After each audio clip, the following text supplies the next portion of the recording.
तो आज की कहानी एक ऐसे लड़के पर आधारित है जिसे अपनी मॉम डैड के डिवोर्स होने के बाद उसे अपने 3 अंकल्स के साथ रहना पड़ता है। और यहाँ पहुँचने के बाद उसे अपने अंकल्स और आंटियां की बहुत सारे राज मालूम पड़ते हैं। तो कहानी की शुरुआत होती है और हमें मैनुअल नाम का एक लड़का दिखाया जाता है जो कि 3 हफ्तों के लिए अपने अंकल के घर पर जा रहा होता है। और वहां पहुंचने के बाद हम जान पाते हैं कि मैनुअल के तीनों अंकल एक ही बिल्डिंग के अलग अलग अपार्टमेंट में रहते हैं। और हम जान पाते हैं कि मैनुअल के डैड और मॉम दोनों अलग होने वाले हैं क्योंकि बहुत जल्द ही उनका डिवोर्स होने वाला है। और यही वजह है कि मैनुअल को अपना घर छोड़कर अपने अंकल्स के घर रहने के लिए जाना पड़ रहा है। और अब हम देखते हैं कि सबसे पहले वह अपने सबसे छोटे अंकल जॉर्ज के यहाँ रहने के लिए जाता है और उसके अंकल एक ट्रेलर का काम करते हैं। और हम देखते हैं कि अब वह मैनुअल को अपने साथ अपनी दुकान पर लेकर जाने लगे थे जहाँ पर बहुत सारी लड़कियां काम करती हैं। और यहाँ पर मैनुअल अपने अंकल को उन लड़कियों के साथ फ्लर्ट करते हुए देखता है।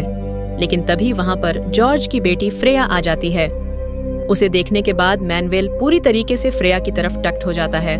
और हम देखते हैं कि मैनुअल को यहाँ पे रहें धीरे धीरे अच्छा लगने लगता है। और फिर एक दिन जॉर्ज इन दोनों को अपने साथ लेकर पेंटिंग सिखा रहा होता है। लेकिन तभी वहाँ पर मौजूद एक पागल आदमी आ जाता है जिसकी वजह से ये दोनों बच्चे काफी डर जाते हैं। लेकिन जॉर्ज उन्हें कुछ खाने के लिए देने को कहता है, जिसके बाद मैनुअल उसे पागल को ले जाकर एक एप्पल देता है, जिसके बाद वह आदमी वहाँ से चला जाता है। और अब शाम के टाइम हम फ्रिया को देखते हैं जो कि अपनी मॉम के साथ डांस सीख रही थी। और वहीं पर बैठा जॉर्ज मैनुअल को कला से जुड़ी जानकारियां दे रहा था।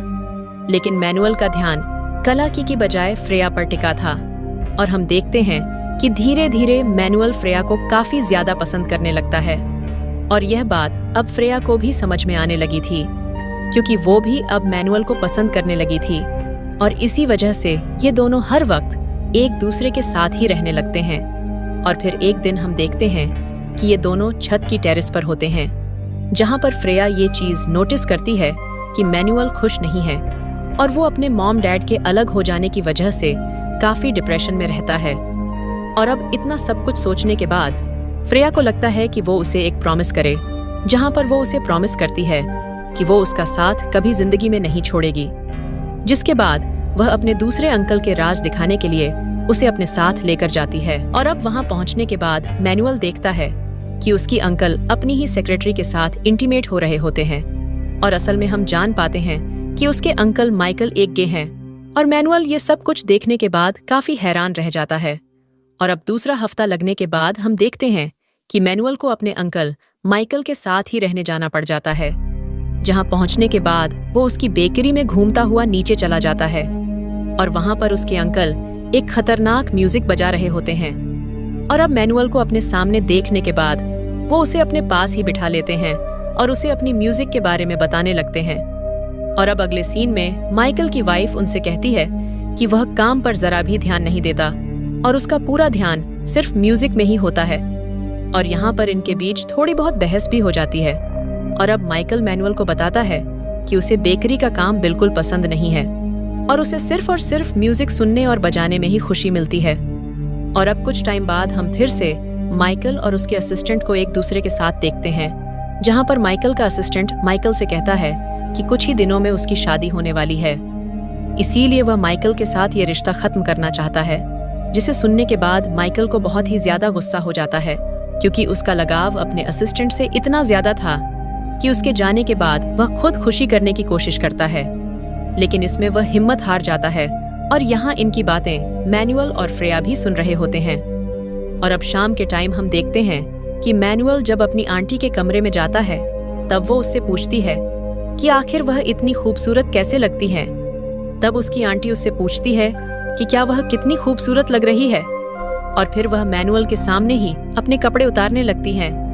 तब यहाँ पर मैनुअल माइकल के बारे में उनकी वाइफ को सब कुछ सच सच बता देता है, जिसे सुनने के बाद उसकी आंटी बिल्कुल हैरान रह जाती हैं और ये बात किसी और से भी न बताने के लिए उसे फोर्स करती है।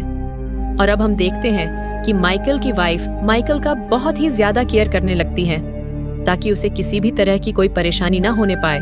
और वह उसके फ्रस्ट्रेशन को दूर करने की कोशिश भी करने लगती है।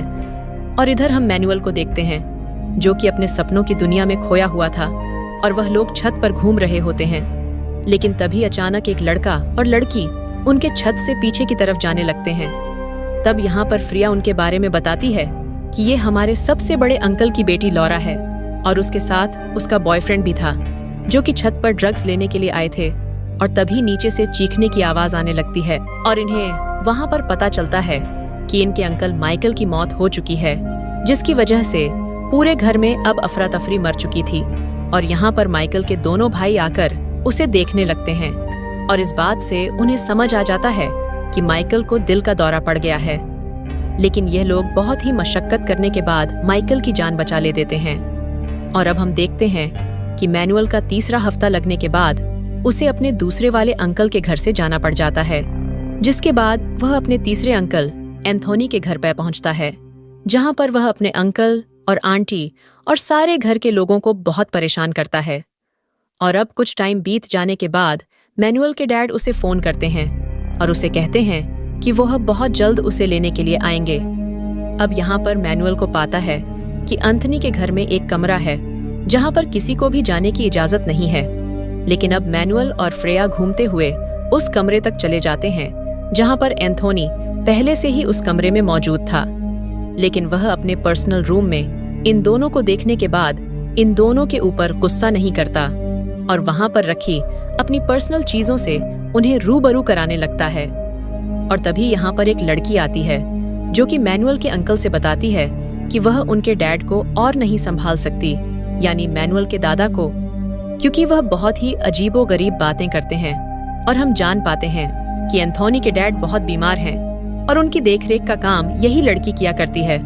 और अब शाम का टाइम होता है जहाँ पर ये लोग डिनर कर रहे होते हैं, और तब यहाँ पर एंथोनी अपनी बेटी से उसके बॉयफ्रेंड के बारे में पूछने लगता है, जिसकी वजह से दोनों के बीच बहस होने लगती है।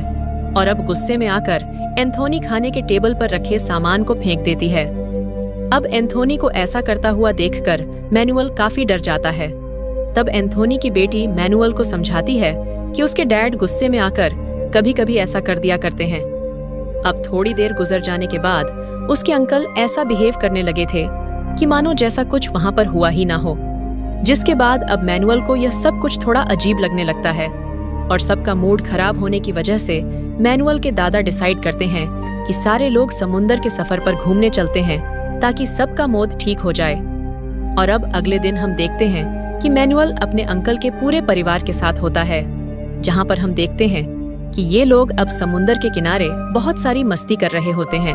और अब यहाँ पर पूरा परिवार खुश था, जिसे देखने के बाद मैनुअल के दादा को बहुत ही सुकून मिलता है और उनकी ख्वाहिश थी कि वह अपने पूरे परिवार को एक दूसरे के साथ खुश देखें। और उनकी यह इच्छा यहाँ पर पूरी होती है और इसके बाद उनकी वहीं पर मौत हो जाती है। और अब मैनुअल के दादा के मर जाने के बाद उनका पूरा परिवार बहुत दुखी हो जाता है। अब इस दुख में शामिल होने के लिए मैनुअल के डैड और मॉम भी उसमें शामिल हो जाते हैं, जो कि इस वक्त एक दूसरे के साथ रहने के लिए तैयार हो चुके थे। और इनके बीच सब कुछ सही होने के बाद वह मैनुअल को भी अपने साथ अपने घर ले जाने लगते हैं। और इस तरीके से फ्रेया और मैनुअल की लव स्टोरी अधूरी रह जाती है। और इसी को दिखाते हुए इस कहानी का यहीं पर एंड हो जाता है।